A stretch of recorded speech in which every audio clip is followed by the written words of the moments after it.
As someone who is into flight simulation, I had always wanted a home cockpit, but now it's easily accessible for only about $300. Even though it won't look exactly like a cockpit, it functions almost the exact same way, and it is much more enjoyable when you're flying with a throttle and a side stick.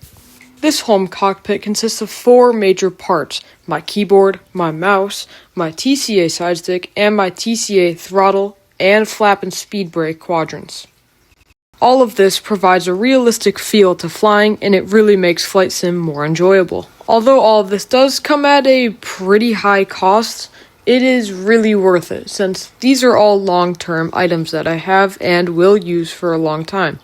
The side stick itself costs about $100, ranging from the Xbox version being $120 to the normal one being about $100.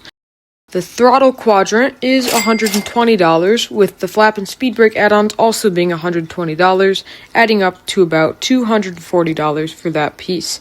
The keyboard itself is $50, and my mouse is $30, which is relatively cheap. I normally fly this setup on the VATSIM network, so all of these programmable buttons are really helpful to set up different keybinds to basically whatever I need.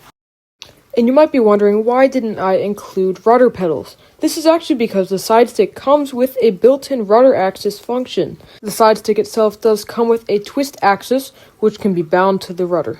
This is a very beginner setup, and there are better products out there, but this is just a starter if you're really looking to get into having a nice, cheap home cockpit. It really is relatively cheap compared to a 1-to-1 scale home cockpit, but again, it doesn't offer the functionality of a real home cockpit. If you're looking to get something more than this, I definitely suggest the Wing Control FCU and EFIS combo for the A320. This will provide you with the autopilot, and at that point, maybe get the A320M CDU.